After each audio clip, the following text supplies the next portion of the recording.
婚礼前夕，我在季青的电脑上发现了一张表格，里面写满了与他恋爱过的女孩的资讯。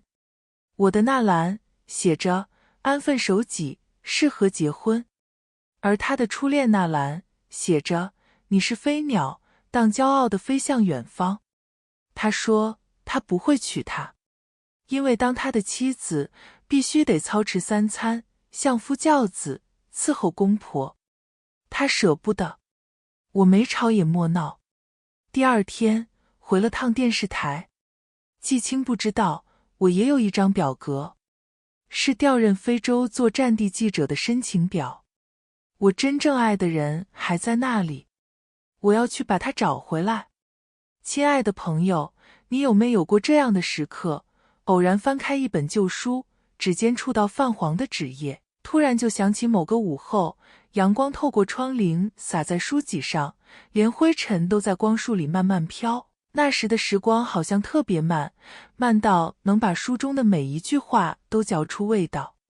欢迎来到时光书房，喜欢我的朋友欢迎点击订阅分享。那我们故事开始。你要回去当战地记者。上午，电视台里蓦然爆出了一声惊呼。我递过调任的申请表。是，我想回刚果金常驻。小聂，台长半晌说不出话。你很适合做战地记者，3年前大家都有目共睹，但是现在你才刚准备结婚，人都还在休婚假。去那么危险的地方，你老公能同意吗？我沉默一瞬。不接了。什么？在台长震惊的眼神里，我坚定地说，这婚我不结了。昨天，季青去采买喜糖，让我把他电脑上的品类清单发给他。我点开了那份叫结婚计划的表格，却发现里面是他的恋爱记录。6个女孩，每个都详细记录了身高、外貌等资讯。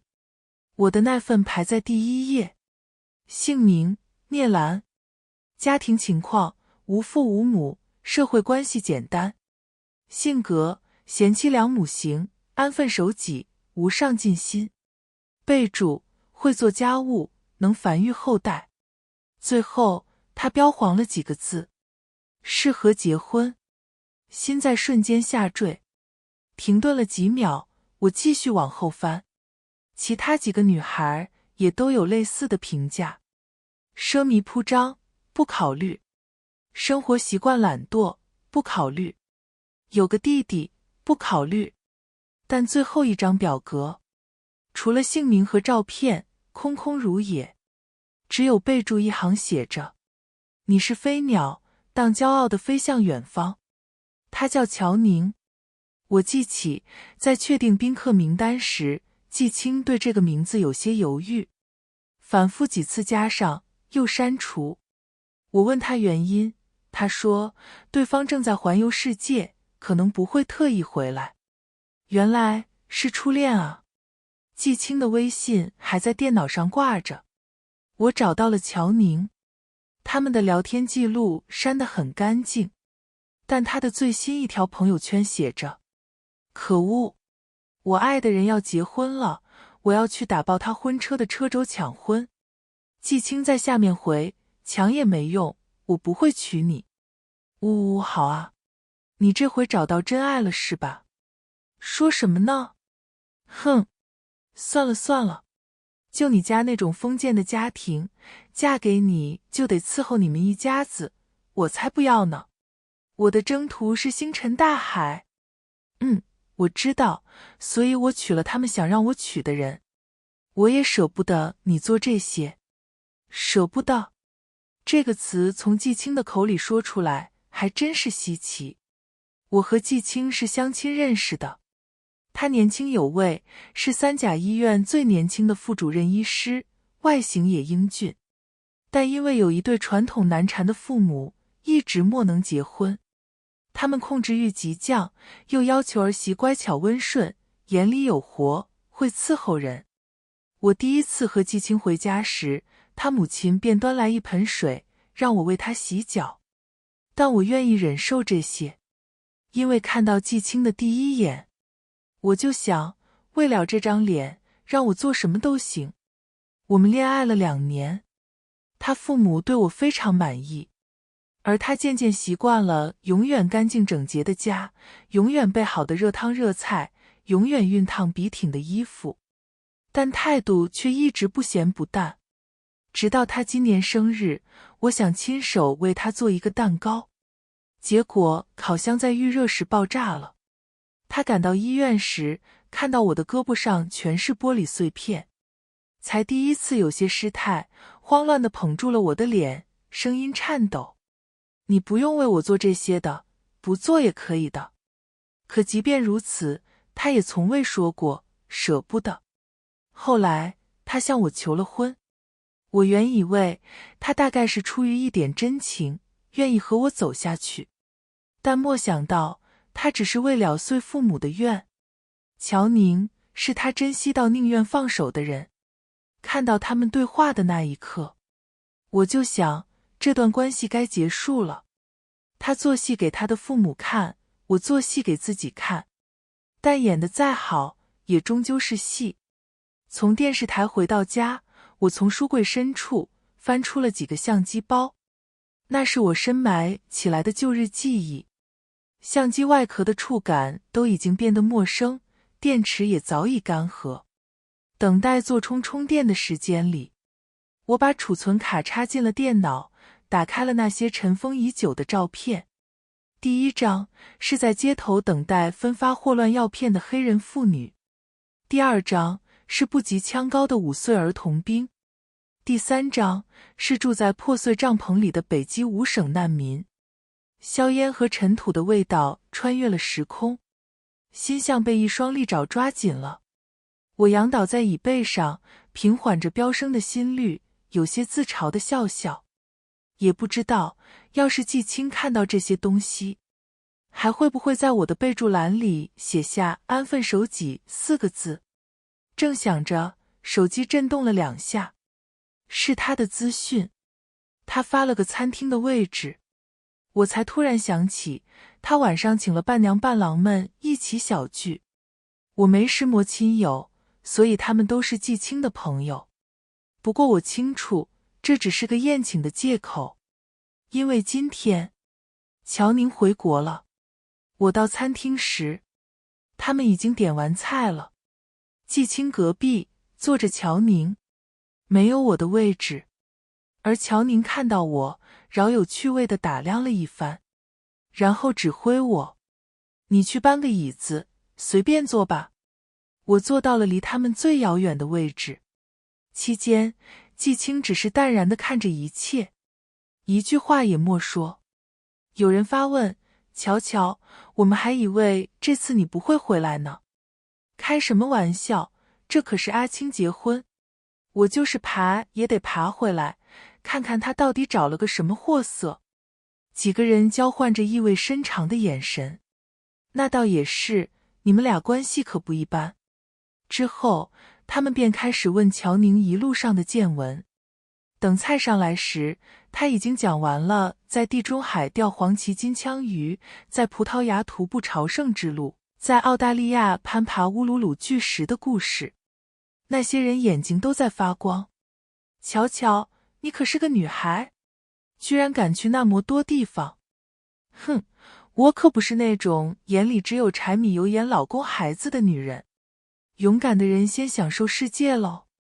酒酣耳热间，他是人群的焦点，而季青坐在他旁边，很少插话，只是时不时偏头看他的眼神，渐渐温柔的要滴出水来。我默默喝完了半盅白酒，舌根辣得发苦，觉得一切都索然无味。乔宁已经讲到了他最近在埃及和骗子周旋的故事。他突然转头问季青：你想知道阿拉伯语的亲爱的怎么说吗？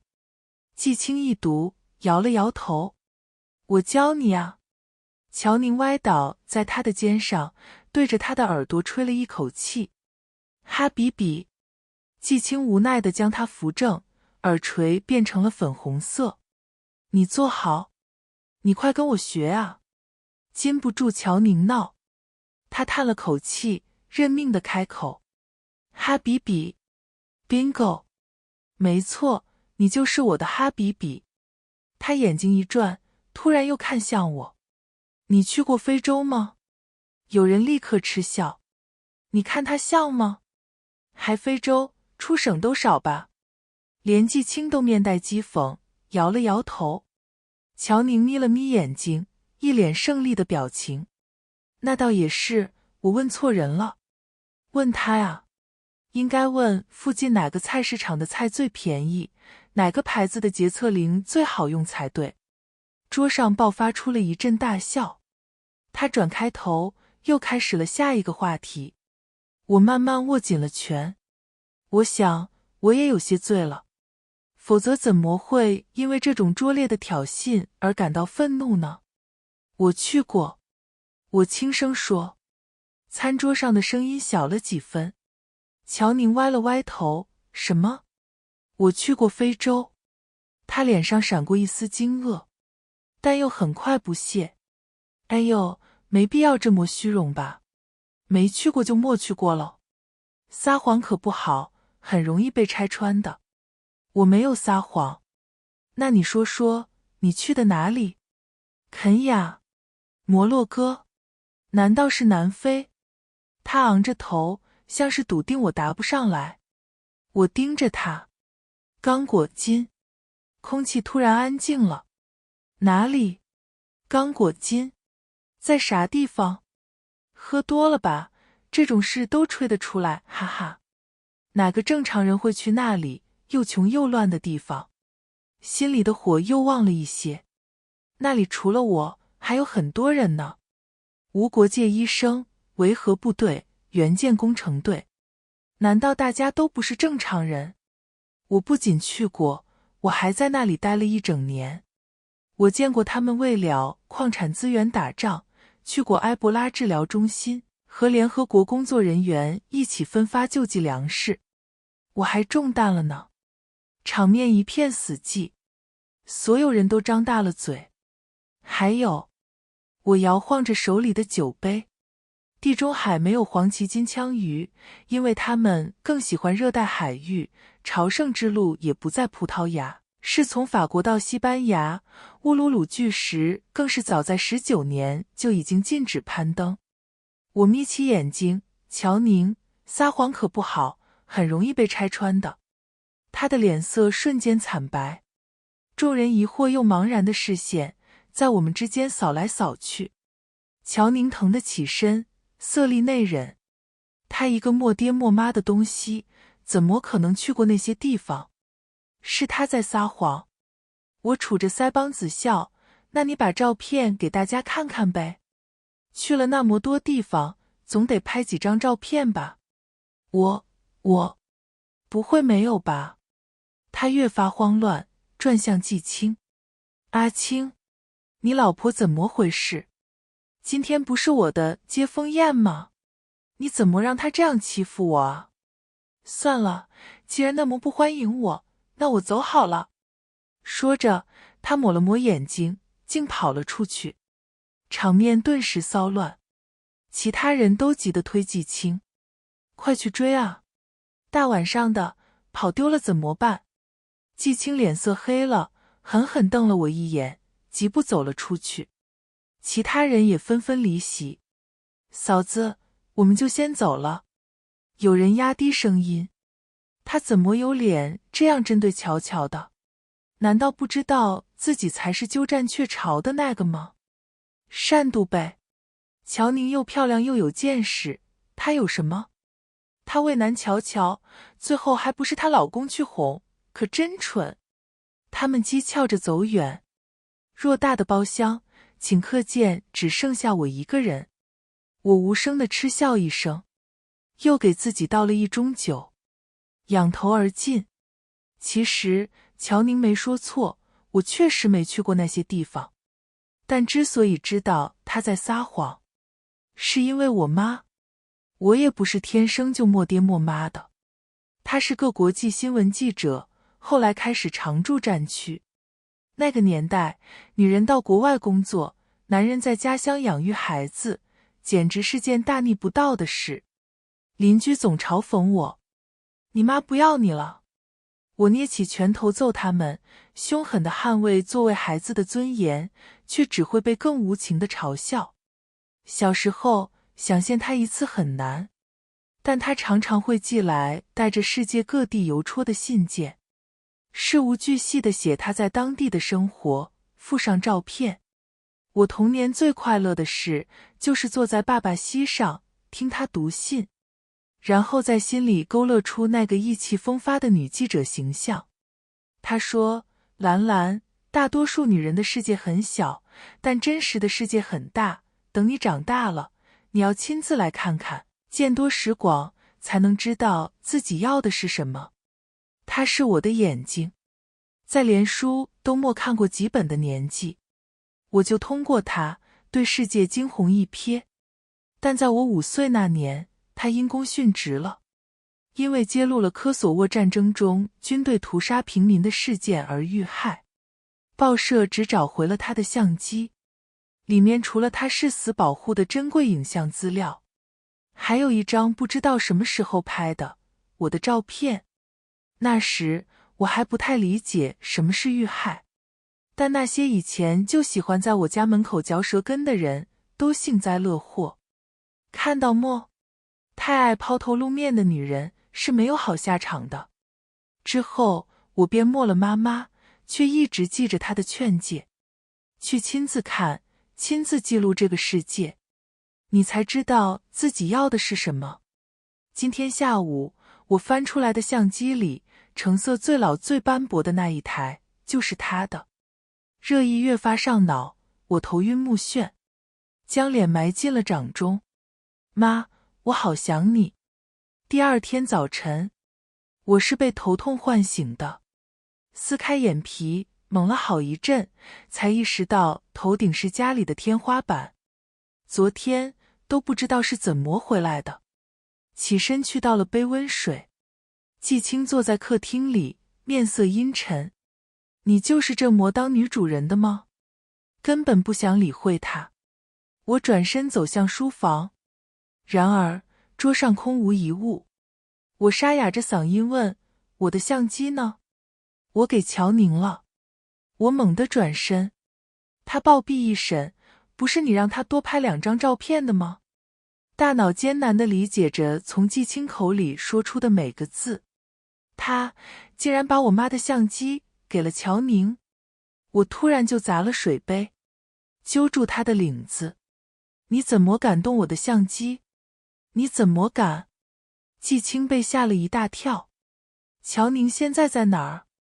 聂兰，松手！他在哪儿？我歇斯底里地撕扯着他的衣领。昨天晚上喝下的酒，此刻全都从眼睛里争先恐后地涌了出来。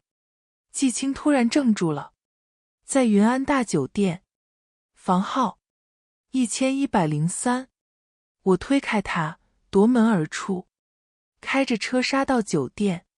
我直接奔上了11楼，狠狠踹门。滚出来！过了一会儿，乔宁怒气冲冲开门。你大清早的发什么疯？我冲了进去，果然相机就放在房间的电视柜上。我拿起便要走，却被乔宁扯住。这是季青送我的东西，你凭什么拿回去？我转身一巴掌抽在了他的脸上。这是我的东西，你凭什么拿来？他被我打懵了，半晌才尖叫：你敢打我！他撕扯上来，又哭又挠。你这个贱女人，你已经抢走了他的人，现在连他给我的东西也要抢走吗？扭打间，脆弱的相机带被乔宁扯断。他抓过机身，狠狠往地上一砸，一声巨响，我的头脑瞬间空白。那台相机就这样在我面前碎成了鸡瓣。乔宁眼里是残忍的得意，我得不到的东西，你也别想得到。海啸般的绝望和愤怒袭来，我揪住乔宁的头，用尽了毕生力气往墙上撞。只一下，他就流了血。他惨叫：救命啊！杀人了！酒店房门被人猛地拉开，季青冲了进来。他看到乔宁的惨状，目眦欲裂，将我压到墙边。聂兰，你疯了！乔宁在背后颤颤巍巍地摸着自己的额头，腿抖得站不稳。阿青，我好害怕。我推开他，跪在地上，颤着双手，徒劳地把那些碎片拼在一起。指尖被玻璃划破了也不在乎，可是怎么拼都不对。季青一把抓过我的手，你冷静点，都碎了，拼不起来的。我剧烈一抖，无声的泪如雨下。他咬着牙，不就是台破相机，重新买一台不就好了？你至于疯成这样吗？我咬破了嘴唇，血腥味溢满口腔。一台破相机，这是我妈唯一的遗物，她却说这不过就是一台破相机。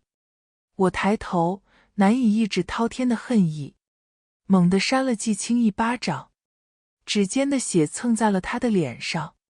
季青，你滚！你滚！在他惊骇的目光里，我脱下手上的订婚戒指，狠狠掷进垃圾桶。我搬空了我的东西，回了老家，去看妈妈。在墓碑前一坐就是一整天，期间季青给我打了无数个电话，我没接，把他拉黑了。有时我会觉得无地自容，要是妈妈看到我这几年的样子，会不会觉得很失望？我辜负了她的期待，没有长成一个骄傲、勇敢、坚强的人，反而在一个不值得的男人身边蹉跎了3年。第3天，我照例去墓园，却突然在墓碑旁看到了一个出乎意料的东西，那是一盆天堂鸟。心脏开始狂跳，这是妈妈喜欢的花。是谁来过？我转身跑到墓园办公室询问，他们告诉我，每过几个月都会有人送来，然后给了我一个地址。心里有一个答案，但我却不敢信。循着地址，我找到了一家花店，从店主口中得知，大概3年前，他接到了一个订单，希望能每3个月到戴秋云女士的墓前放一盆天堂鸟。因为对方一次性给足了3年的费用，所以他印象很深。我的心几乎要从嗓子眼里飞出来。你们知道这个人是谁吗？店主翻了翻记录，他姓季，季承先生。但是我们已经很久联系不上他了，有一段时间供应出了点问题，我们想问问能不能送别的花，但他一直没有回复。您认识他吗？店主抬头看我，表情却突然慌了。女士，您还好吗？我揉了揉酸胀的眼，摆摆手。我没事，没事。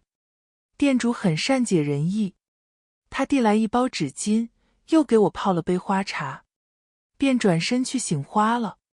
我在店里平静了许久，最后挑了一束小雏菊，准备离开。要付款时，店主突然叫住了我，这束花不用付了。我有些茫然，他露出了回忆的神情。女士，我想起来，季先生那时还说，以后可能会有人来问这笔订单。如果他是一个人来的，就请送他一束花，告诉他往前走，星光会照亮前路。那天，我在妈妈墓前哭得很失态。我没想到他会以这种方式出现在我身边，更没想到到现在我居然还要靠他来安慰。他究竟是做了怎样的心理准备，才会给店主留下了这句话？只有我明白，如果他是一个人来的意思是，他已经不在我身边了。同事在傍晚给我打来电话，小聂，机票定在了下周。这次的人身保险受益人你打算填谁？你老公吗？我摇了摇头。请帮我填无国界医生组织。无国界医生？怎么会想着填这个？我吸了吸鼻子，因为他是个无国界医生啊。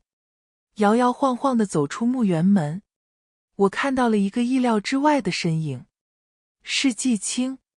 他胡子拉碴，有些憔悴，看到我莫说话，只是递过了一个盒子，里面躺着一台相机，和妈妈那台是同型号。原来那台实在修不起来了。我们沉默地对视，我不知道他怎么找到我的，更不知道他又是从哪里找来了这台94年发售的相机。但我珍视的东西已经碎了，就算再找一台一模一样的来，又有什么意义？他看我不接，有些疲惫地按了按脑袋。跟我回去吧，下周就要婚礼了，请帖已经发出去了，再闹就没法收场了。我觉得讽刺，在你看来是我在闹吗？他叹了一口气，拉住了我的手。聂兰，我知道你是因为爱我才这样，觉得我偏心他，把你的东西给了他。但那是因为他非要你赔礼道歉，我看那台相机很老旧了，才给他的，让他别再闹你。你当着那么多人的面让他难堪，我总不能不管。我突然就对眼前的人产生了一丝怜悯。季青，我不爱你啊。他愣了愣，又冷下脸。别嘴硬了，你如果不爱我，为什么总是用这种眼神看我？我轻笑，抽回手，贪恋地摸了摸他的脸。真可惜啊，以后就再也见不到这张脸了。像是突然意识到了什么，他脸色骤变。你……然而他的手机突然响了，是乔宁打来的电话。他犹豫了几秒，还是接了。对面语气失魂落魄。阿青，我要走了，这次给你添麻烦了，对不起。我只是实在没法不嫉妒他。乔乔，你在哪儿？你别来了，你去找他吧，他才是你未来要相伴一生的人。季青急的声音都变了。乔宁。电话挂断了。季青把东西一把塞进我怀里，转头狂奔。我看着消失在街道尽头的身影，冷笑，扬手把相机扔进了垃圾桶里。我也快走了，没用的东西就不必带了吧。接下来1周，我忙得不可开交，锻炼身体，熟悉语言，确定选题，联系当地向导。期间季青换着号码给我发短信。聂兰，你那天是什么意思？我们是不是还有些话要谈？那天的事，我代乔宁向你道歉。你现在在哪里？我一条也没有回复过。离开的前一天，他又问，明天就是婚礼了，你会来的吧？我掰断了电话卡，拖着行李箱，义无反顾地前往机场。晨光射入舷窗时，飞机起飞了。从北京前往刚果金首都金沙萨没有直达航班，要在开罗转机，全程将近20个小时，足够我重温旧梦。我戴上了空姐发的眼罩，轻轻呢喃，季成，我要回来了，我真的好想你。我第一次遇到季成是在戈马的难民营，那时刚果金东部的局势非常混乱，武装分子们因为抢占矿产资源、种族矛盾等等原因，袭击各个村庄，数十万人被迫离开家园，前往大城市避难。我到达难民营时，几个医生正在给一个小女孩看病，她因为遭遇爆炸，耳朵里卡进了一颗小石头。小女孩一直挣扎，让医生们也不敢轻易动手掏取。于是有人高喊了一声“季”，一个亚洲男人走了过来。他检查完情况后，竟从白大褂里掏出了几张纸牌，当场变起了魔术。小女孩被吸引住了。于是旁边的医生立刻动手。当那颗石头当啷一声掉进铁盘时，男人手里的纸牌也消失了，取之而代的是一株非洲锦。小女孩眼睛瞪得滚圆，开始扒她的袖子，但最终什么也没有找到。于是她开心地拍掌，扯着父母的衣摆大叫。那个男人把花递给了小女孩，又将拼命感谢的大人们送出了医疗帐篷。我抬起相机，拍下了这奇特的一幕。快门声让他转过头，看到我，有些惊讶，用法语问：“这里的亚洲面孔可不多见，你是从哪里来的？”我说：“中国。”他一脸惊喜，切换回了中文，告诉我他叫季成，是目前驻扎在戈马的无国界医生。想到刚才的场景，我问：“你从哪里找到的花？”毕竟花这种东西在难民营不太常见。他有些小得意：“我种了很多，你要看看吗？”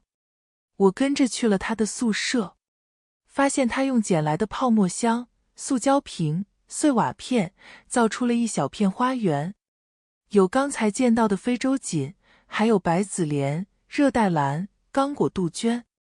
我很困惑：“你为什么会种这些？”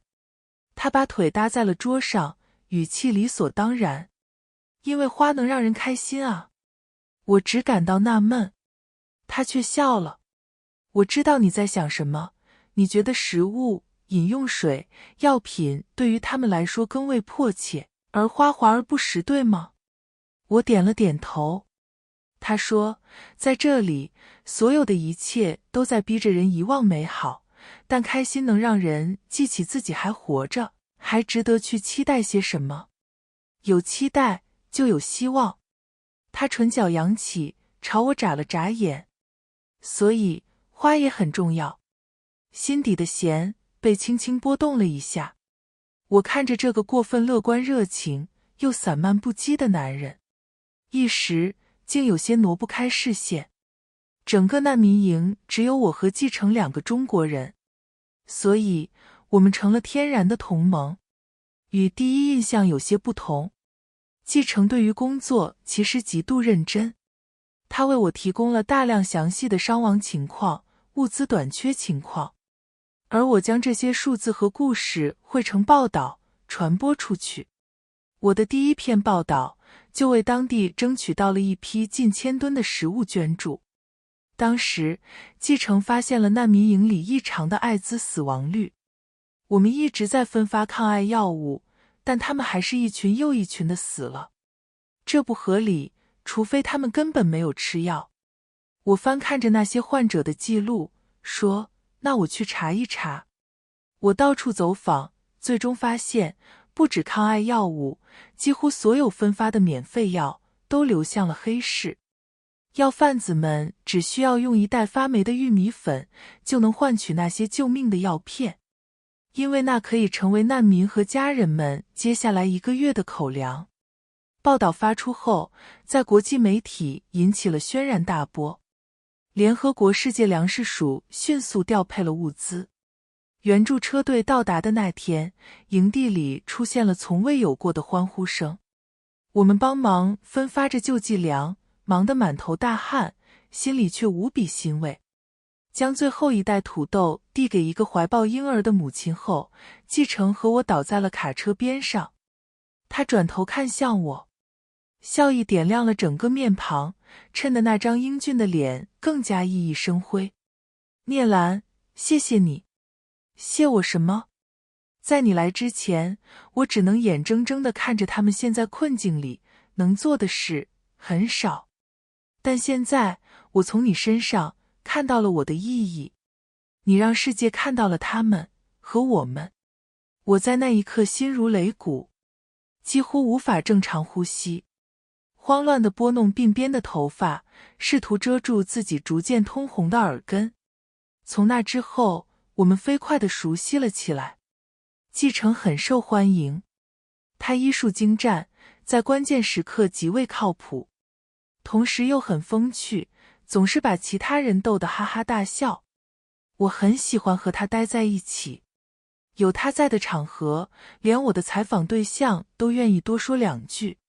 一天，我跟着他给营区喷洒防治霍乱的药水，突然，一声求救声从空置的帐篷里传来。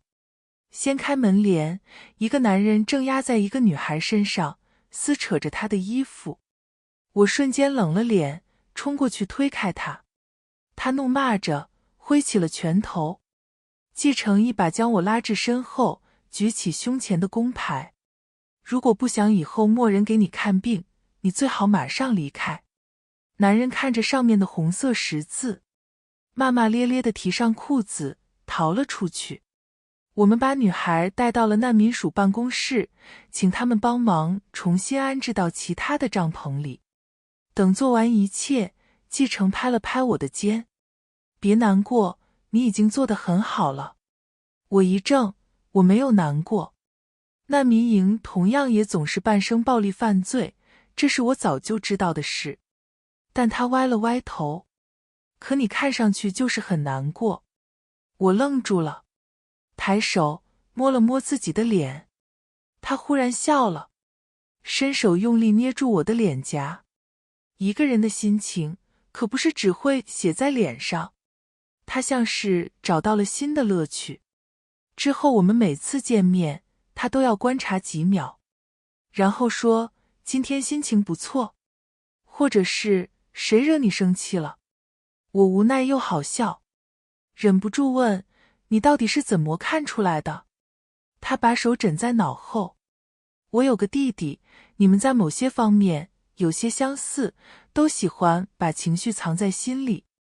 提到家人，我沉默了。你在这里，家里人不担心你吗？他平淡地摇了摇头。我们断绝关系了。为什么？我有些震惊，因为我不愿意听他们的话。他们的控制欲很可怕，从小就逼着我做这做那，敢反驳一句就是一顿毒打。我听他们的学了医，进了医院，但他们还不满足，逼着我继续努力往上爬，出人头地，给他们挣面子。我不想这样下去了，我只想做纯粹的事。无国界医生回归了医生的本质，救死扶伤，我很喜欢。他叹了一口气。哎，这么说来，我还有些对不起我弟。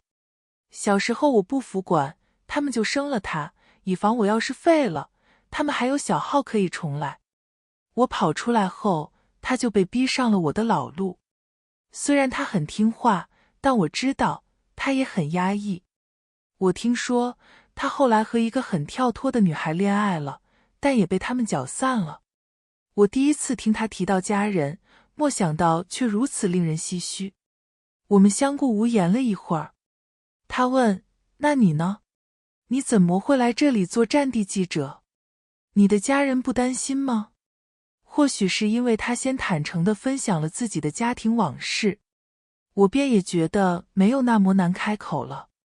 我犹豫着说：我妈妈去世了，爸爸和你一样也断绝关系了。那年妈妈举办了葬礼，来了很多人，黑压压的一大片。司仪讲了长长的一段悼词，我听不全懂，中途走了神。一只蝴蝶飞进了灵堂，停在了妈妈的遗像上。它扇动的翅膀让那张照片仿佛活了过来。我看着妈妈对我笑，也跟着笑。下一秒被爸爸扇倒在地。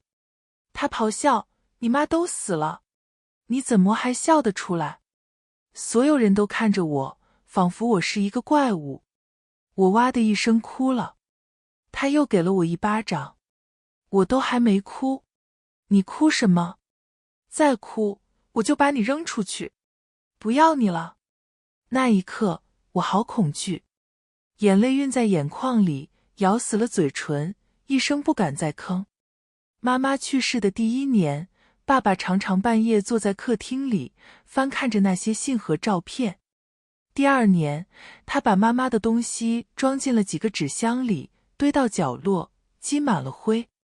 第三年，他再婚了。那个新来的阿姨把纸箱扔到院子里，要一把火烧个干净。我拼命刨出了那台相机，死死护在怀里，把身上烫伤一片。从此以后，妈妈就只剩下了这一件遗物。再后来，妹妹出生了，全家人的爱和精力都给了她。我像隐形人一样，在家里长到了18岁，去了大学，念新闻专业。报道那天，爸爸拿出一沓厚厚的钱扔给我：“你大了，以后就别再回来了。”我点了点，有3万。3万块钱就买断了我们的血缘。上大学后，老师同学们都说我很适合做记者，因为不管遇到怎样的事件，我都能面不改色。在我开始做战地记者后，这更是成了优势。他们都佩服我的心理素质，但只有我自己知道，我是不敢。我打心底里觉得，如果我那天没有在灵堂里惹怒爸爸，他是不是就不会不要我了？我习惯于压制自己的一切情绪，不敢想，要是再放松的大笑一次，再掉一场眼泪，还会失去些什么？说到这里，我轻轻地吐了一口气。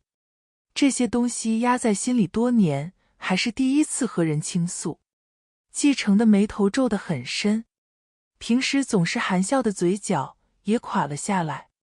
他语气严肃：“聂兰，你是不是忘了，你当时还是个5岁的孩子？”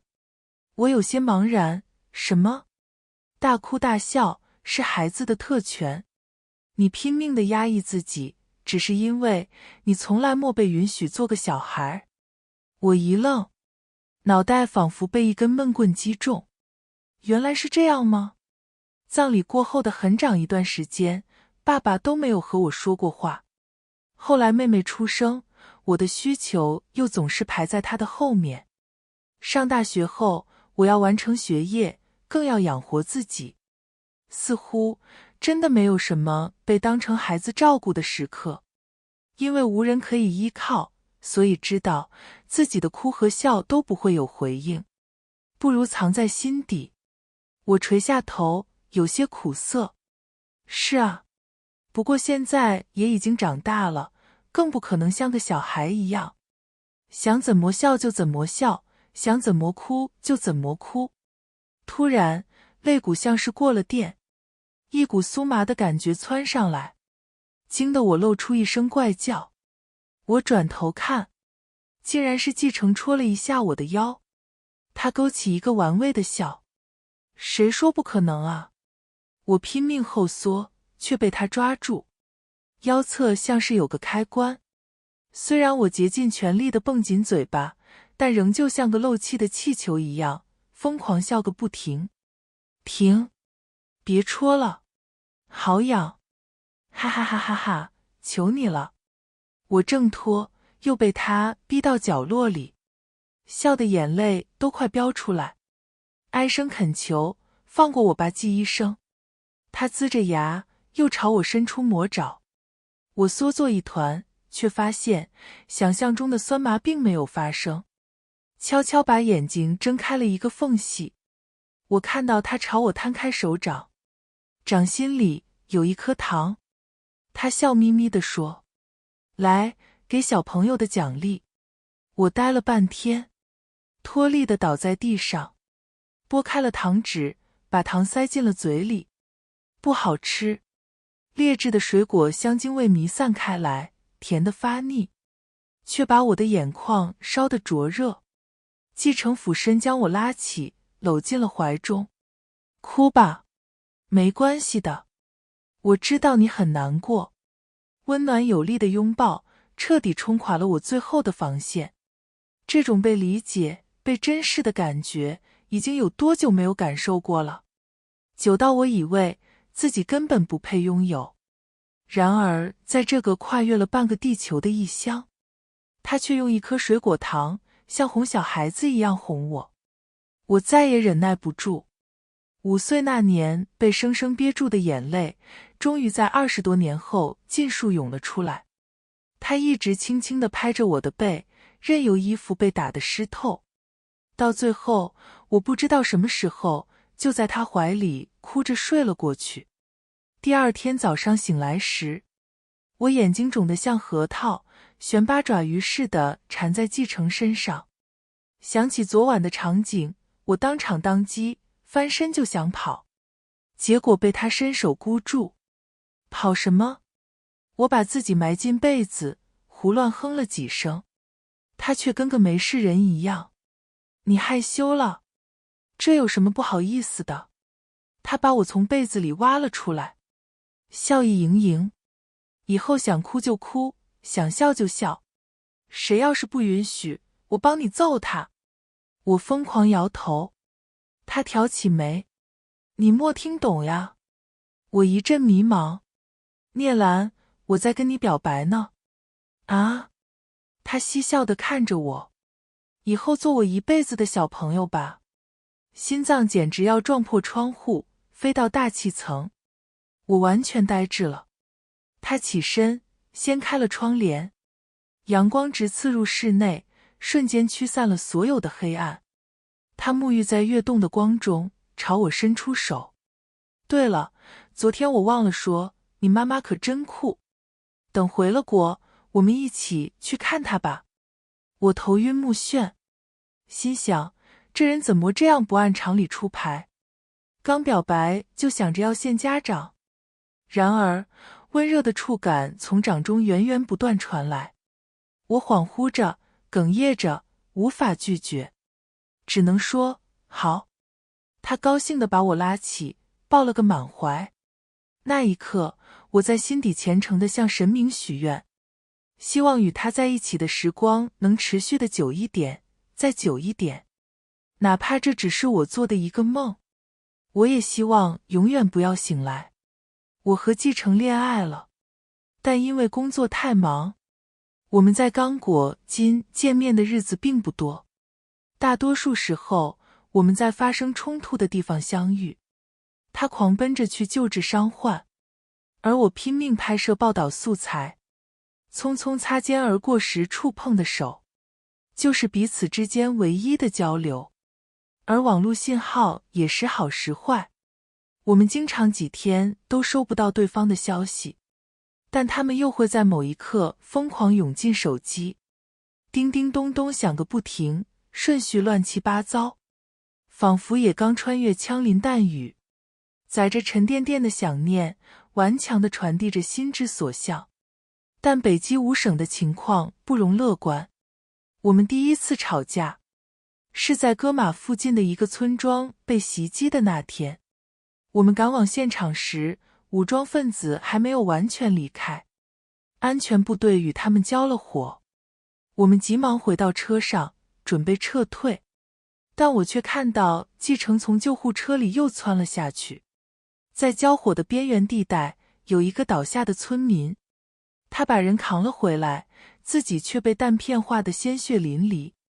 我又气又怕，和他大吵一架，但他毫不相让。我是医生，不能见死不救。他当时只是腿部中弹，还能活，但如果我不救他，交火之下他必死无疑。我知道他说的对，也知道救人是他的使命，可我真的怕了。他回来时浑身是血，根本分不清究竟是谁的。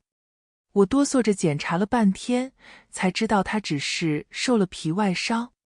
我突然就不想吵了，抱住他嚎啕大哭。继承，我不想再失去任何人了。你要是出了什么事，我该怎么办？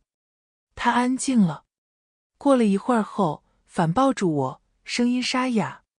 对不起，以后我会注意的，不以身涉险，不让你担心。我埋在他胸前抽噎，你保证？那我们拉钩。他拉着我手，比划起来。拉钩上吊，100年不许变，变了的是小狗。我可千万不能变成小狗，不然到时候见你妈妈的时候，你怎么介绍我啊？小狗男朋友。我被他逗得破涕为笑，抬手就把枕头按在了他脸上。然而他躺着一动不动。我又慌慌张张地掀开，生怕把他给闷死了。他狡黠地看着我，安然无恙，似乎在说：“你看，莫那么容易死的。”我只能瞪他，瞪得眼睛发酸，突然又泪眼汪汪，心渐渐地沉了下去。谁都知道，什么拉钩不过是个心理安慰。战场是最残酷的地方。我第一次深刻地意识到，我和继承相处的每一天都弥足珍贵，因为谁也说不清，死亡和明天哪一个会先到来。战乱越发频繁的同时，埃博拉也开始袭击这个已经千疮百孔的国家。到春天时，继承更忙碌了。因为医护紧缺，他开始在难民营和埃博拉治疗中心两头奔波。然而，武装分子突然对多个城市的治疗中心发动了袭击，许多医生开始不得不放弃工作，直接撤离。但继承不愿意离开。一方面，戈马的情况还算安稳；另一方面，中心还有将近100名病人。如果所有人都走了，他们只能躺在病床上等死。他和另外4名医生留了下来，随机应变。但是没过多久，武装分子占领了戈马的郊区，阻断了进出的道路。我们被困住了。在这种情况下，继承突然给我发来消息，让我到治疗中心一趟。他语焉不详，我却有了不好的预感。我们穿好防护服，进入了医疗废物处理区。在一间空置出来的房间里，我见到了10多个胡图族的孩子，他们是从山里逃出来的，最大的才12岁，衣衫褴褛，身上全是已经感染的伤口。我简直不敢相信自己的眼睛，因为占领郊区的武装分子来源于图西族，他们与胡图族有着血海深仇。如果这批孩子被发现，整个治疗中心可能都会被毁于一旦。我感到崩溃。继承，你是疯了吗？你还记得无国界医生的宗旨吗？他本不该直接介入到战争冲突中，这样才能够最大限度地去帮助他人。可他只是垂着头。我知道这件事很危险，所以我只是想问问你，能不能联系到哪个组织，可以接收他们？可这么多人，你怎么把他们送出戈马？外面全都是巡查的人。继承语速很快，他们体型小，可以穿上防护服，钻进装医疗废物的垃圾箱里。运输车每3天就会来一趟，没有人会打开这些垃圾箱的。只要保证之后有接收他们的人，我们就可以救下他们。我被他大胆的计划震在当场。他握紧了拳。聂兰，我先是人，然后是医生，最后才是无国界医生。我不可能把他们扔出去送死。我的脑袋疼痛不堪，理性和感性在疯狂搏斗，而那些孩子们看着我们激烈争吵，都露出了绝望的神情。最小的几个孩子紧紧挤在一起，手指死死交缠，像在等待命运最终的宣判。我几乎是瞬间就心软了。他们已经尽了自己最大的努力从地狱里逃出来，我们不能重新再把他们送回去。深深地呼吸了几口，我冷静了下来。我帮你，但是我不仅仅帮你联系接应人，我还要在这里把他们全部亲手送走。继承愣住了，立刻回绝。不行，这很危险。那我就让你一个人去面对危险吗？你要是不同意，我现在就出去告诉他们这里藏着胡图族小孩。他咬牙切齿。我就不该找你。晚了，你已经把我卷进来了。继承生了自己的气，扭过头不愿和我说话。我叹了口气，环住他的脖子，逼他看着我。至少最坏的情况，我们可以死在一起。他立刻气急败坏，呸呸呸，瞎说，这种事绝对不会发生。隔着那层透明的面罩，我摸了摸他的脸。当然了，毕竟你答应我了，我们还要回去看妈妈呢。不得不说，继承的计划几乎是天衣无缝。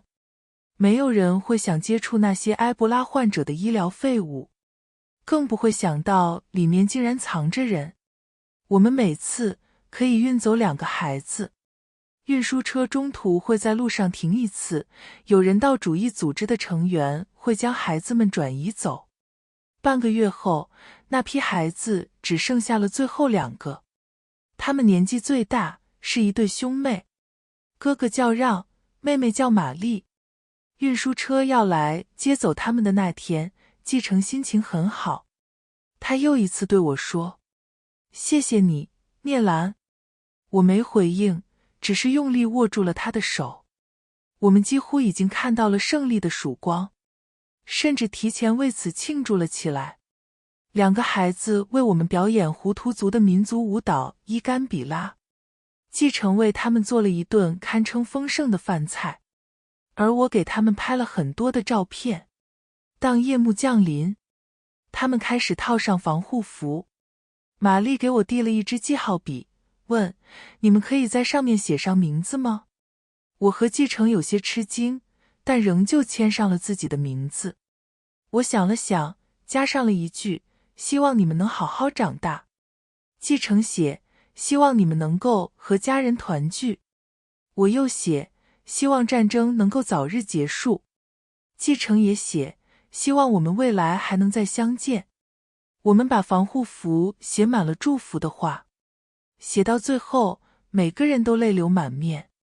他们扑在我们的怀里，声音从防护服下闷闷地传来：“我们会永远永远记住你们的，谢谢你们，你们是我们的大英雄。”半夜，运输车开进了中心，我们照例将孩子们装进垃圾箱，送上货车。然而，刚做完一切，中心大厅里就传来了枪声。我和继承脸色一凛，狂奔而去。武装分子闯了进来，说他们接到消息，这里有人藏匿了胡图族小孩。继承前去交涉，不卑不亢地配合他们进行搜查。我看着那些人凶狠地踹开房门，翻找每一个房间的角落，紧张得几乎要吐出来。他们乱翻一通，毫无发现，威胁了我们几句，正准备离开时，突然有人在门外大声招呼，说他看到了刚离开的运输车。那些人立刻爆出脏话，全冲了出去。最后一个离开的武装分子大吼着往大厅里愤怒地掷出了一枚手榴弹。生死一瞬间，一切景象在我眼里都拉成了慢动作。我能看到炸弹沿着抛物线缓缓坠落，能看到其他医生们惊恐失控的表情，能看到继承面目狰狞地朝我飞奔而来。爆炸的前一刻，他将我压倒在地，护在身下，用手缚住了我的耳朵。紧接着，时空归位，我像被一只滚烫的巨手狠狠拍在了地上，哇地喷出一口鲜血，五脏六腑都移了位，周围浓烟滚滚升腾，什么都看不清，脸上有湿润的液体流下。我一摸，整个手掌都是鲜血。继承被炸飞了，横躺在我的不远处。我想起身，却发现自己连站都站不稳，只能跌跌撞撞地西行过去，颤着双手是他的呼吸。还好，他没死。不知道哪里又传来枪响，我拼命将他扛在背上，开始向外奔逃。可是到处都是背着枪的人，我只能立刻转向，深入树林。跑了不知道多久，双腿逐渐麻木到失去知觉，我逐渐无法支撑，扑倒在地。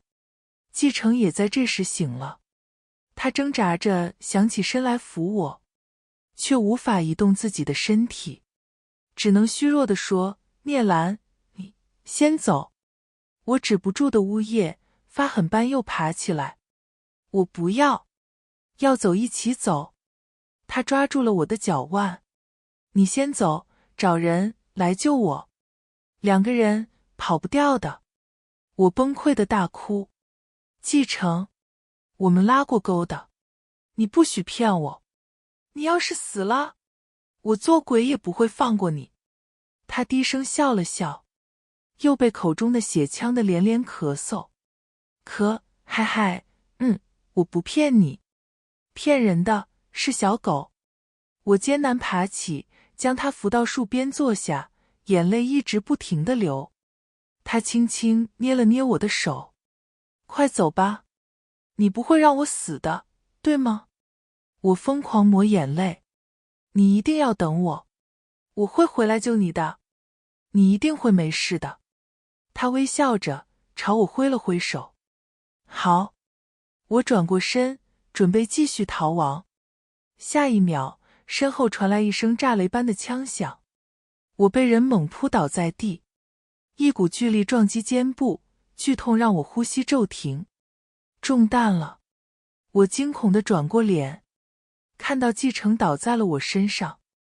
他的胸前有一个贯通的伤口，已经将白大褂完全染红，嘴里正疯狂地涌出鲜血，头脑一片空白。顾不得自己的伤势，我强压着疼痛翻过身。继承，我徒劳地按压着他的伤口，六神无主。止血，要先止血。但他轻轻拉住了我的手，一个简单的动作，却像是耗费了所有的力气。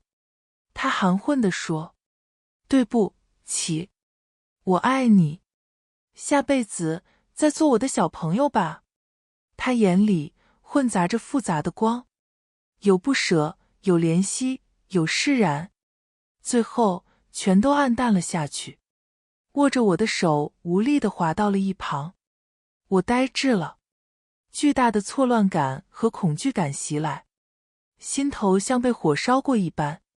我哇的又吐出了一大口鲜血，视线开始模糊，冷汗疯狂涌出，肾上腺素的作用也在消退，肩头的剧痛让我眼冒金星。我还想抓住他，对突如其来的死亡感到极度的恐惧，嘴里唤着继承，然而身体已经濒临极限。我往后一倒，眼前黑了过去。再醒来时，鼻尖萦绕着淡淡的消毒水味。我已经被转至国内的医院，医生说我在 ICU 里待了整整2周，内脏严重挫伤，肩部中弹，但不幸中的万幸，没有脾脏破裂，子弹也没有造成贯穿伤，失血不算严重，所以我才等到了维和部队的救援。我很清楚，那是因为继承2次挡在了我前面，他救了我的命。我向每一个我能联系到的人询问着他的下落，但他们都告诉我，当时情况太过混乱，没有找到继承的尸体。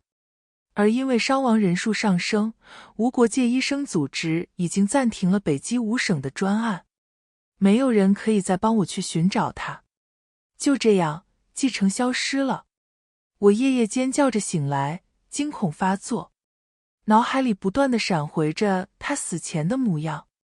医生诊断我得了 PTSD， 我开始吃药，做心理咨询，甚至酗酒，可是都没用。每个人都建议我去尝试过新的生活，不要沉湎于过去，让自己走出来。但怎么走得出来？他是为我而死。这个念头恒久地萦绕在心头，让我痛恨还活着的自己，痛恨死去的魏石魔不是我，痛恨这个世界魏石魔不能给他一个好的结局。我无数次地站上天台，想要追逐他而去，却又在最后一刻将自己拽回。这是继承付出一切才救回来的命，我早就失去了放弃的资格。我休了半年病假，回到电视台后，压根无法再面对那些相机和照片，申请调任了幕后岗位。然而时间一天天过去，我依然如行尸走肉，毫无生机。同事看不下去了，想让我认识些新的人，于是拉着我去相亲。我毫无兴致，只想应付2句离开。但就在那时，我遇到了季青。见到那张与季承如出一辙的脸时，我惊呆了，几乎用尽了全身的力气，才没有当场痛哭流涕。后来我知道了，他就是季承提过的那个弟弟。找替身这种事，一开始确实会感到安慰，那些平凡的日子多么美好诱人。他下班晚，我可以做好饭等他回家。休息日，我们可以窝在沙发上一起看电影。每个被噩梦惊醒的夜晚，看到他还安静地躺在身边，我就能再放下心沉沉睡去。这是我和季承曾经无法拥有的一切，我沉溺其中，无法自拔，差点连自己都骗了过去。就当是他，平平淡淡地过完这一辈子，多好。然而，梦总有醒来的一天，他们终究不是一个人。季承要和我回家一起看妈妈，又怎么会把他的相机送给别人？他宁愿拿命来保护我，又怎么会任由别人肆意欺辱我？他说，在我身上找到了自己的意义，又怎么会将我看作是一个弱小、没有见识、困顿于家庭的女人？我后悔了。他至今尸骨未寒，我却逃避现实，和他的影子过着自欺欺人的生活。我怎么能这样对他？所以我必须离开，哪怕明知自己可能还没有准备好面对一切。但我该去找他，我早该去了。我要亲自回去，把他给找回来。重回戈马难民营，我见到了继承的同事们。如今，无国界医生已经回来了。他曾经的搭档亚当，现在升任了整个戈马专案的协调员。我们见到对方的第一面，一句话未说，眼泪先流了出来，抱头痛哭了半个小时后，我告诉他我是回来寻找继承的。他带着我去了仓库，里面竟然还有一些继承的遗物。当时撤离的急，很多东西都没有整理。那个盒子里有一幅纸牌，一包花种，一串钥匙，几本医学书籍，一个听诊器，都是些零碎的东西，却与他息息相关。我仿佛又回到了3年前，在某个下午，推开那扇通往他宿舍的门，看到他坐在椅子上看书，手里转动着笔，看到我，眉眼带笑，说：“你来了。”亚当也有些怅然。本来这些东西也早就应该处理了，但是我想，可能有一天你会回来为他收敛，就一直留了下来。没想到真的等到了。我郑重地收下。亚当，谢谢你。是我来晚了。之后，我告诉他我还想寻找当年那批孩子的下落。他答应会替我留意。不过时隔多年，让我不要抱太大的希望。做完一切后，我回到了宿舍，发现同事给我发来了消息。他们说季青来找过我。婚礼那天，我没有出现。他的父母大发雷霆，他到处寻找我的下落，直到问了同事，才得知我已经来了刚果金。他不愿相信，大闹电视台，差点被远景带走。我叹了口气，想不明白，既然他另有所爱之人，那我在哪里又和他有什么关系？但不想再让同事们为难，我还是给季青拨了个视频。接通的那一秒，我呼吸一滞，镜头里他整个人蓬头垢面，周围光线暗沉，烟雾缭绕，地上横七竖八躺着的全是酒瓶子。聂兰，真的是你？他呆呆地看着我，反复揉了几次眼。你可真行。他突然嗤了一声，把自己埋入掌心。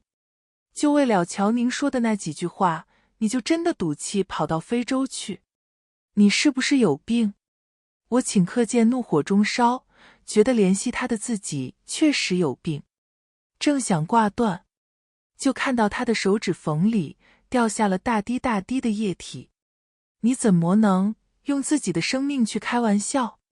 你怎么能让我这么担心你？我突然感到荒谬。你担心我？我们关系的开始，就是你拿我应付父母，我拿你当替身聊以慰藉，没有一丝真情。他怒吼着打断我。去他妈的，没有真情！你知不知道，聚餐那天我出去找乔宁，心里却一直在想着你。我担心你喝了那么多酒，要怎么回去？你的相机摔坏了，我跑了全市的相机店给你找，他们都说太老了，没有。我又托了国外的朋友帮忙，找到后亲自飞过去，给你取回来。你说消失就消失了，他们说你去了刚果金，我上网搜这个国家，慌到夜里睡不着。你让我爱上你，又把我扔下，你怎么做得出来？他红着眼圈，那副神情简直像家门口的流浪狗。回来好吗？他掏出了那枚被我扔掉的戒指，语气卑微，婚期可以再定，我只会娶你一个人，我们长久的对视。最后我蓦地笑了。季青，你甚至都从未真正了解过我，又说什么爱呢？乔宁算谁？你又算谁？也配让我赌气？我回来只是因为我爱的人在这里。他瞳孔收缩，痛苦地将桌上的所有东西都扫了下去。他是谁？他到底是谁？我冷酷地挂断了视频。你不必知道。我重新开始了记者工作。时隔3年，刚果金的情况甚至比之前还要更糟。武装分子控制的区域扩大到了前所未有的水准，粮食危机、霍乱疫情、性暴力、绑架案层出不穷。这里仿佛已经成了神器之地，每天目睹如同地狱般的一切。我会想，我们所做的一切真的有什么意义吗？对于我而言，我好像只是在记录悲剧的回圈。世界看到了这里的苦难，但然后呢？而对于无国界医生而言，他们的救治到底是在延续希望，还是在延长痛苦？没有人说得清，在这样的地方活下去，究竟是幸还是不幸？几个月后，亚当告诉我，他找到了那批孩子中的5个，其中就有让和玛丽。他们那天成功逃脱了，并且在后来联系上了亲人，现在居住在基桑加尼的亲戚家中。这个消息令人为之一振。我飞快地去见了他们。车才刚开到我们约定的地方，玛丽就已经飞奔了出来。她扑进我怀里，泪眼汪汪。兰，你终于来了。她长高了许多，出落成了一个大姑娘。焦急地往车里看，问我，医生呢？他怎么没有一起来？我一顿，他太忙了。玛丽立刻绞紧了手指，他出事了吗？经历过死亡的孩子，对于这种模棱两可的话都格外敏感。我笃定地摇头，没有，他没事，我给你们看。我翻了翻手机，却发现我没有继承的照片。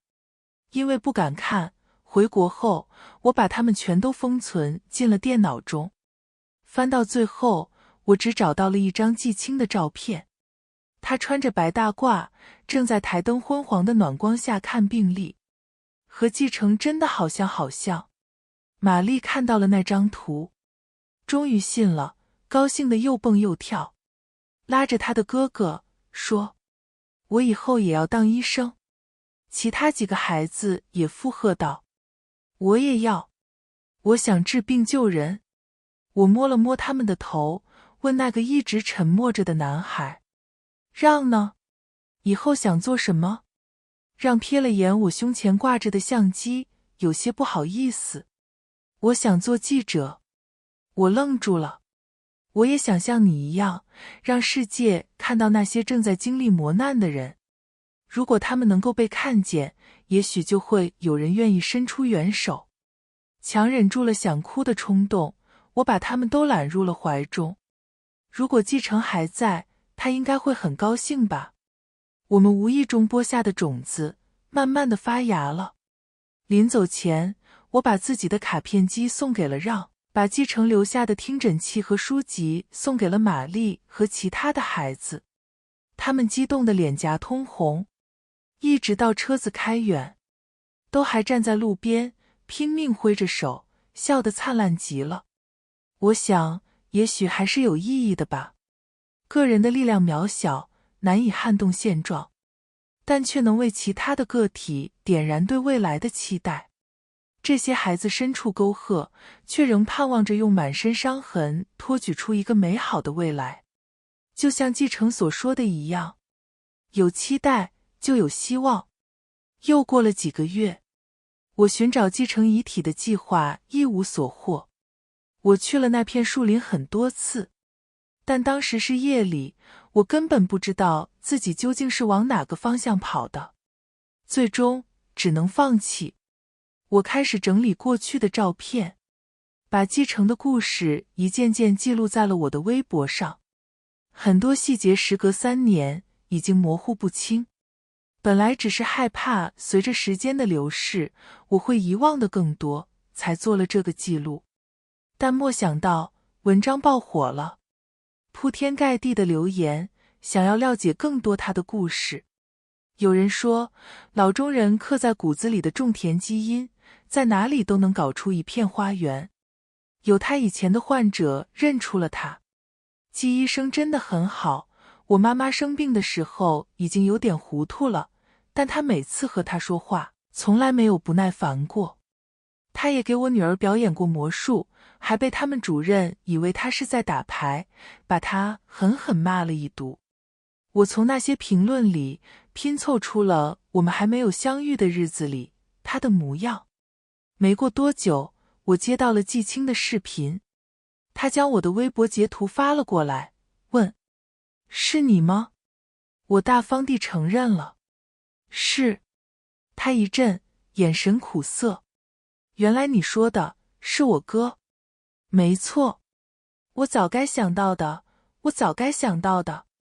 难怪你总是那样看着我的脸，我还以为你是真的爱我。他颓然地垂下了头。他现在还好吗？我还没有写到后面的故事，所以他不知道。我冷淡道。他不好，他在3年前就已经死了。手机从季青的手心里滑落，狠狠砸在了地上。过了半天，才颤抖着恢复了画面。他几近崩溃。他死了？我为什么不知道？你怎么不告诉我？你觉得呢？我讥讽道。那么多年，你们家有任何一个人在乎过他吗？季青剧烈颤抖，心虚到不敢与我对视。我第一次见季青的父母时，试探着问他是否还有兄弟姐妹。他父母不屑摆手，没有。而季青说，以前有一个，但你就当他死了吧。我问他说的是什么意思，他反常地摔了碗，警告我，这个家里不许提他。他恨继承，恨他逃离了这个家，把他变成了新的受害者。他的父母更是恨继承，恨他是他们所生，却无法操控。所以，我怎么可能告诉他们？我仰起头，别掉你那鳄鱼的眼泪了，你以为他怎么会跑到这种地方？都是你们逼的。季青仓皇地挂了电话。过了几天，季青的父母找上了我，他们说季青失踪了。我才知道，季青那天冲回家里，把家砸了个干净。他说，这一切都是他父母的错。如果不是因为父母逼迫继承，他不会跑到刚果金，不会遇到我，更不会死。而他也不会因为太过压抑，自以为爱上了特立独行的乔宁，然后错过了我。这期间所有的事一环套着一环，无解。之后，他给医院递了辞职报告，消失了。2个年过半百的老人哭嚎得几乎要断气。小聂啊，这事怎么能怪我们呢？我们作为父母，希望儿子光宗耀祖，难道错了吗？当初就让他乖乖待在医院里，他非不听。你看现在，人也没了，不都是他自作自受吗？季青怎么能因为这种事就和我们怄气？怎么说，我们也是他的父母。我们求求你，让他回来吧，我们已经没了一个儿子，不能另一个也没了啊！我忍无可忍，摔了手机。滚！你们根本就不配为人父母。我心情很糟糕，兜兜转转着，又回到了那片树林。找了一棵大树坐下后，我看着地上斑驳的光斑，抱紧了自己的膝盖。虽然季承仅仅向我开过那一次口，但我却能猜到他以前在家里过得有多委屈。他在无国界医生组织里填写的紧急联系人，刚开始是他的搭档，后来变成了我。他连出了任何事都不想让家里人知道，可那样破烂不堪的家庭里，却长出他这样温柔、善良、无私的人。这样想着，我又有些难过了起来。一阵风刮过，一个坚硬的东西从树上掉了下来，直直砸在我的脑门上。我哀嚎着嘶嘶抽泣，捡起东西一看，那是个名牌。在战争地带工作生活的人，很多都会携带这个东西，方便在意外去世后辨认身份。我以为这是哪个士兵遗留的，但翻到正面，上面却刻着继承。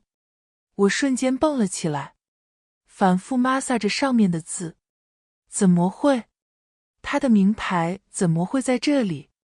环顾四周，我才发现我背靠的这棵树和其他的有些不同。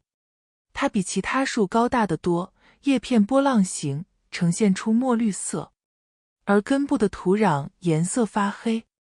看着看着，我突然就明白了过来。我疯狂地用双手往土里刨，刨的指甲缝里塞满了泥土和鲜血。刨着刨着，一截白骨露了出来。那一刻，我嚎啕大哭。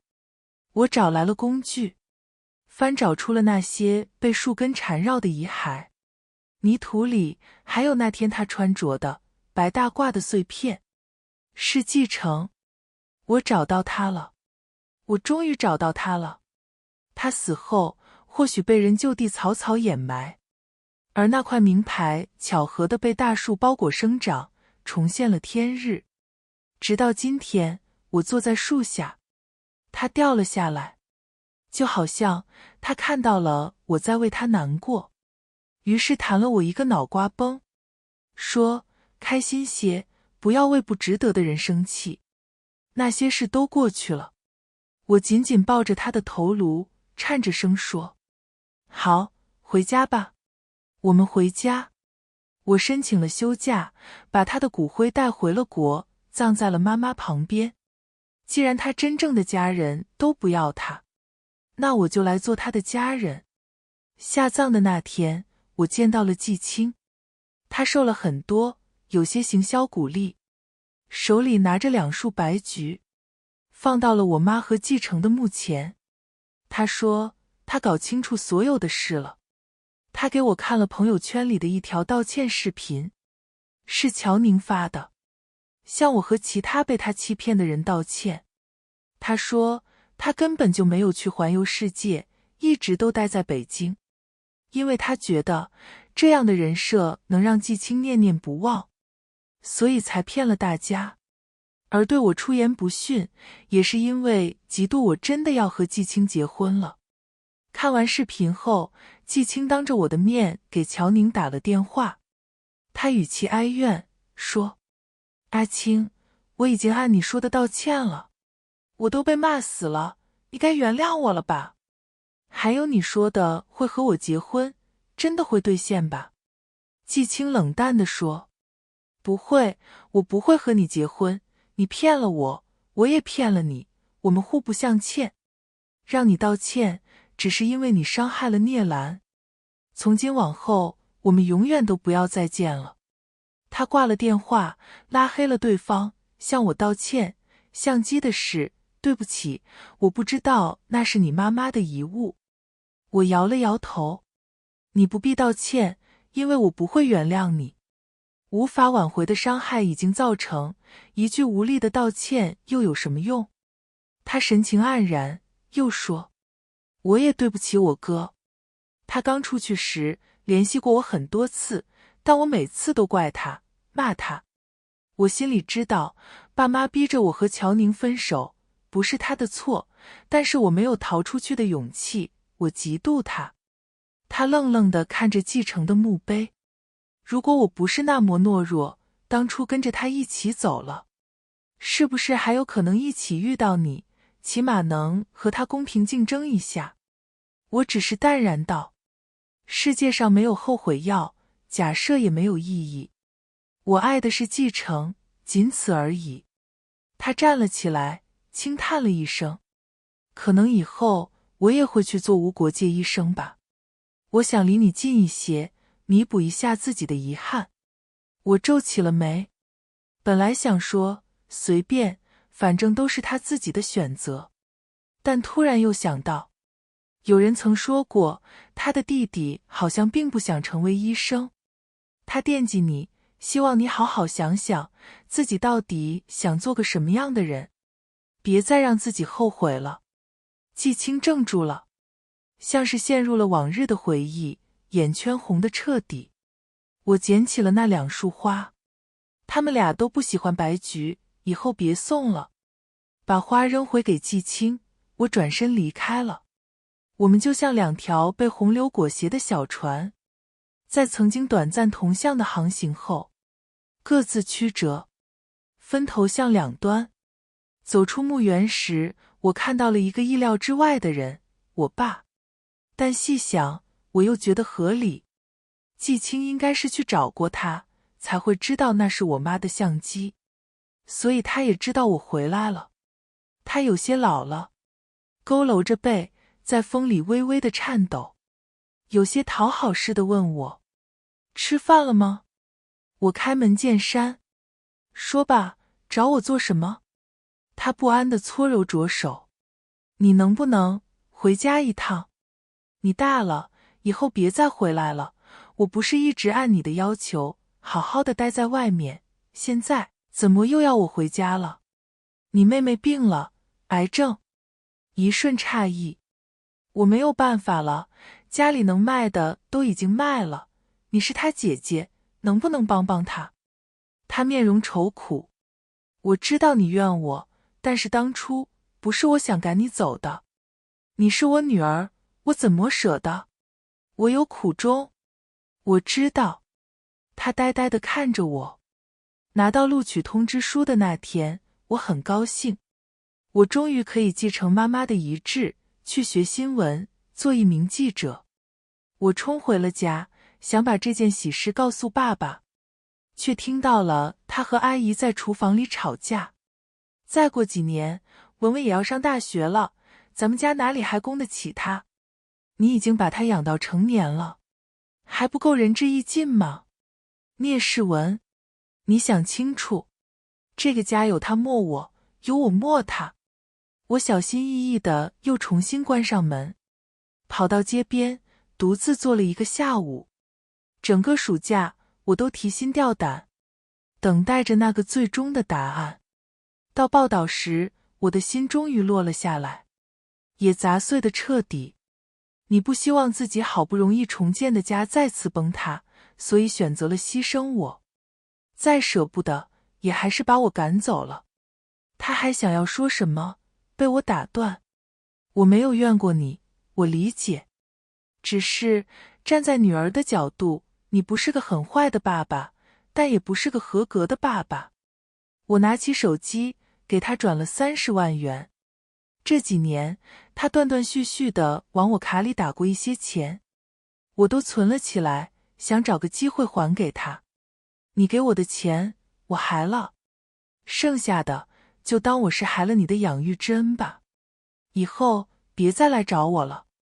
离开餐厅后，我突然感到无比轻松，那些曾压在心头的重担，一个个都烟消云散了。我脚步一拐，去了那家继承给妈妈买天堂鸟的花店。店主认出了我，但是花店里却几乎都空了。他正将那些空置的花盆搬上货车。我问，这是要搬去哪里？他笑笑，不开了，想做点别的。我呆了一瞬，那也挺好。他用店里剩下的铃兰、风信子和橄榄枝包了束花给我，祝愿我们都能拥抱新的生活。我们交换了一个拥抱，依依惜别。回家的路上，彩霞如云，晚照映金。我驻足欣赏了一会儿，突然接到了台长的电话，对面语气有些焦急。小聂，你的休假可能要提前结束了。发生什么事了？他给我发来了一篇新闻。黎以冲突升级，黎巴嫩多地发生寻呼机爆炸事件。台里觉得你比较有经验。我打断他，我去。从衣领中拉出了那条刻着继承名字的名牌项链，我轻轻吻了上去。我想，我们不会有别的答案，因为战争硝烟升起之处，必是我们奔赴之处。我们永远希望这个世界上的所有人，无论身处多深的黑暗，总有星光可寻。后记：聂兰的刚果金日记在网络上完结，无数网友为继承的结局流下了眼泪。他们自发前往墓地为继承悼唁，甚至连过去从不认可这个儿子的父母都在媒体中出镜，诉说他是一个多么善良无私的人。但很快有网友扒出了他们过去的所作所为，他们立刻被众人唾弃，给他们寄送的匿名花圈堆满了楼道。最后他们在深夜狼狈地搬了家，不知道去了哪里。继承被联合国难民署追授了南森难民奖，以表彰他在保护和帮助难民方面做出的突出贡献。季青并未进入无国界医生组织，他盘下了那片墓园旁的花店。那天聂兰的话让他想起了小时候和哥哥在院子里玩泥巴的日子。那时哥哥问他以后想干什么，他说想开一个大大的花店。只是这份记忆后来遗失在了时间的长河里。每年无论工作再忙，聂兰都会抽空到墓园祭拜母亲和继承，那是他唯一能够在与他相遇的日子。其他时刻，他只能看着他的足迹遍布中东、东欧等战火纷飞之地。他虔诚地数着日子，盼望着与他见面的每一次。虽然聂兰已经完全不在意他了，但他觉得自己还能再看到他就足够了。乔宁社死了，连过去的好友都与他断绝了联系，觉得他满口谎言，心术不正。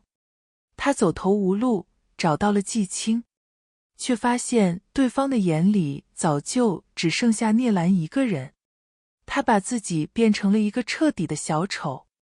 聂兰的继妹在2年后病逝，他的继母让他失去了家，而现在他也失去了自己的女儿。他与聂兰的父亲离了婚，聂世文的家庭再次变得支离破碎。只是这一次，他身边连女儿都没有了。没过多久，他就去世了。聂兰一直在资助他们救下的那批孩子。最后，让和玛丽真的成了记者和医生。很多年后，聂兰获得了普利策新闻奖。在发表获奖感言时，他说：“如果你无法阻止战争，那就把战争的真相告诉世界，成为世界的眼睛。”今天的时光书房之旅到这里就暂告一段落了。下一期我们会带着新的时光之书与你相遇。可能是关于老上海的弄堂故事，也可能是藏在经典名著里的岁月细节。记得常回来看看，时光书房永远在这里，陪你在文字里与时光温柔相拥。咱们下期见。